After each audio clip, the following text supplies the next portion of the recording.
I didn't notice the distance when it first started. Or maybe I did, and chose not to name it.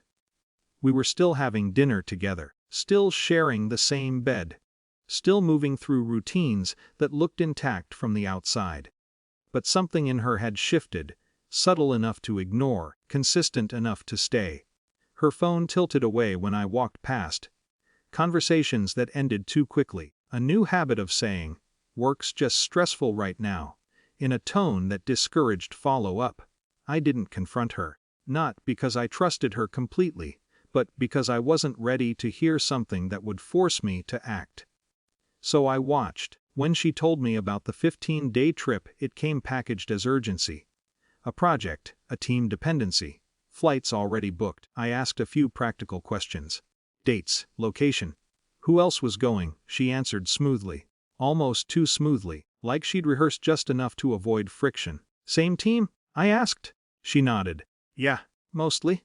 Mostly. That word stayed with me longer than it should have. During those 15 days we spoke, but barely. Messages became check-ins. Calls became optional. Her voice carried distraction, like I was interrupting something more important. I didn't press. Silence, I've learned, has a way of revealing more than interrogation ever could. When she came back, everything looked normal again. Suitcase in the hallway. Familiar perfume. Casual stories about meetings and delays, and how exhausting it all was. I listened. I even nodded in the right places, but something didn't return with her. Not distance exactly, something heavier, like she was carrying a version of herself that didn't belong here anymore. A few days later, I ran into someone I hadn't seen in years. Just a passing conversation, nothing intentional.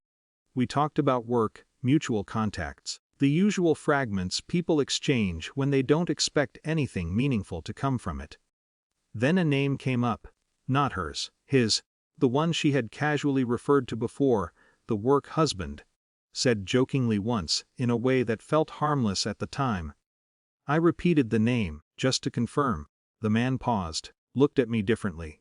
You know him? He asked. By name, I said. My wife works with him. There was a brief hesitation. Not dramatic. Just enough to register. Then he said something that didn't feel like gossip. It felt like information he assumed I already had. I thought you'd know. He's been dealing with something serious. I didn't react immediately, just waited. He didn't tell many people, he added. Health issue. Pretty advanced from what I heard. I asked one question. Carefully, what kind of health issue? The answer came without emphasis. Almost casually. But it landed with precision. I didn't say anything after that. Just nodded, ended the conversation, and walked away with something I hadn't been looking for. Not proof. Something heavier than that. Context. That night, we sat across from each other at the table. Same routine, same plates, same quiet between sentences. She asked me about my day. I answered normally. Then I asked mine. Do you know what he's sick with? No accusation. No build-up, just the question. She froze. It wasn't confusion. It wasn't curiosity. It was recognition. Her body reacted before her mind could catch up. The fork in her hand stopped mid-air. Her eyes didn't meet mine. Not immediately. When they did, something had already collapsed behind them. What do you mean? She asked, but the tone didn't match the words. I didn't repeat myself. I didn't need to. The silence that followed wasn't empty. It was full of calculation, of timelines, of memory, of realization. She stood up too quickly. The chair scraped against the floor in a way that felt louder than it should have. I need to check something, she said. Not defensive. Not angry. Urgent. She left the room, already reaching for her phone. I could hear fragments of movement, drawers opening, footsteps pacing, a bag being pulled together without order. She didn't explain. Not then, she just left. The door closed behind her with a kind of finality that didn't need force. I stayed where I was. Not because I was frozen, but because there was nothing left to do. The next few hours passed without structure. No calls, no updates. Just absence. When she returned, it was different. Not dramatic. Not broken. Just emptied. Her movements were slower, Her face carried something heavier than guilt, something closer to fear, but quieter. "They're running tests," she said. I nodded. She waited like I might ask something else. Press for details. Demand clarity. I didn't. Because whatever answers existed now didn't belong to me anymore. Days passed. Appointments multiplied, conversations shortened. She tried, once or twice, to explain. Not everything, just pieces, fragments that felt less like honesty and more like an attempt to reconstruct control. I didn't interrupt. But I also didn't engage. The shift between us wasn't loud.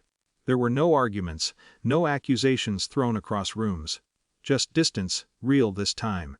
Not the kind you ignore, the kind that settles in and refuses to leave.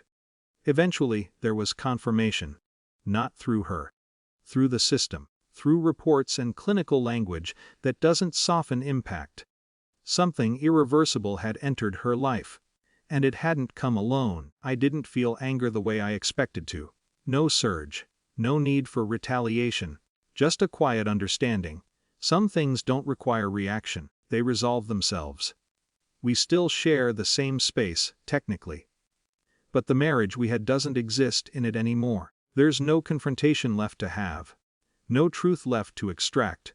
Just consequences, moving slowly, but with certainty. Sometimes she looks at me like she's waiting for something. A response. A decision. Maybe even forgiveness. But I don't offer any of those. Not out of cruelty. Just clarity. Because whatever we were before that question doesn't survive the answer.